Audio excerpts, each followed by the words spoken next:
After a big bounce-back win versus Atlanta, the Fever are up for their first real test of the season as they host the Bells from the Big Apple. But as the game gets more entertaining and exciting, the whistleblowers dress up as the Grinch and ruin all the fun. Puts it on the deck. 1-2 step with the left and a whistle. Clark gets to the hip. Clark jumps it up. Bonner blocked it. No whistle. And as much as I hate to say it, but the refs are trying to screw the Indiana Fever once again. I thought she got fouled. You know, I think it's pretty egregious what's been happening to us the last few games. The disrespect right now for our team has been pretty unbelievable.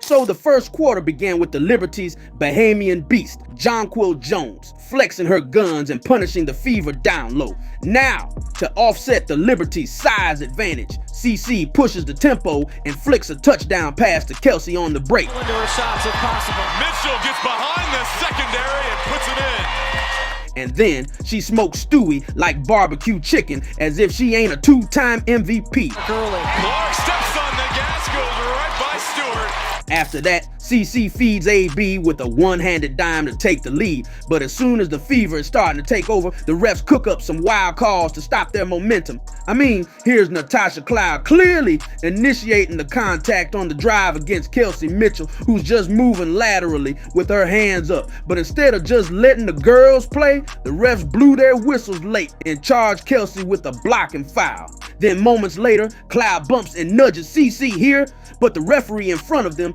just stands and stares as if nothing happened. And then in the very next possession, Stewie barrels her way through Sophie like a crash test dummy, but instead of calling for an offensive foul, the refs called a foul against the poor Sophie. At this point, I was starting to feel like, truth is, the game was rigged from the start. Anyway, after that string of head-scratching calls, Caitlin responds by doing some window shopping as she gets the and one bucket here off the glass. Got tough bucket and another and one upper. And then the bodacious Blind Bombers deliver back-to-back three-point bombs to close out the quarter strong. By Dantas Cunningham, sets her feet. The Fever trails by 1 after 10 minutes of play, and with just a minute into the second quarter, the refs are back at calling phantom fouls yet again. I mean, you can see that Dantas is just backpedaling here, while this Liberty player streaks to her direction, draws the contact, and acts as if she gets really hit. Meanwhile, on the other end, Lexi got hacked here across the arm, but there was no call made. The Liberty took advantage of the fouling situation, and with Caitlin struggling from deep, they surged into an 18-1 run midway through the quarter. But despite New York having the clear momentum, the Fever dropped a string of buckets and fought their way back in the game, chopping down the lead to just single digits at the end of the first half. Anyway, the third quarter opens with CC still can't find her mark from range, but the good thing though is that the other girls step up to the plate like Lexi and Kelsey. Mitchell racing ahead, gets right by Stewart. Now, sensing that the Fever is inching closer, the officials conjure some magic tricks once again to keep them at bay. See, here's Stewie driving against Howard, and as you can see, she didn't put her arm down or make any contact with her. However, for whatever reason, the refs blew their whistles yet again, much to the dismay of Coach White from the sidelines. Luckily, the refs didn't get away unscathed this time, cause after Coach White challenged the foul, the call was overturned after review.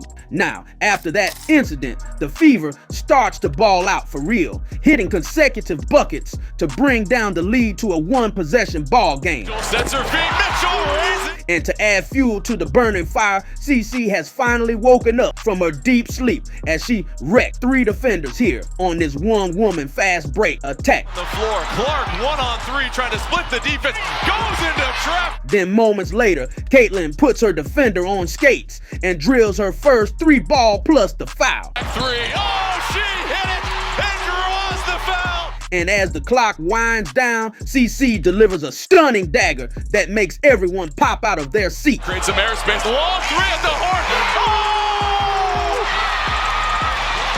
Oh! Leading by 8 at the start of the fourth, the Fever looks for the kill early, with Howard putting up back-to-back buckets underneath. But just when things start to look up for the home team, the Liberty strikes back with a huge 14-2 run to retake the lead. Now, with under 3 minutes to go, CC splits the defense and goes all the way to the hole to tie things up. The scoreboard reads 86 apiece after that, as we've got a thrilling and competitive ball game in our hands. But just as I say that, the refs play party pooper yet again. I mean, AB was called for a foul here against Ionescu, even though the contact was super slim, while on the other end, Cloud pushes AB using her left hand, but the refs say, play on.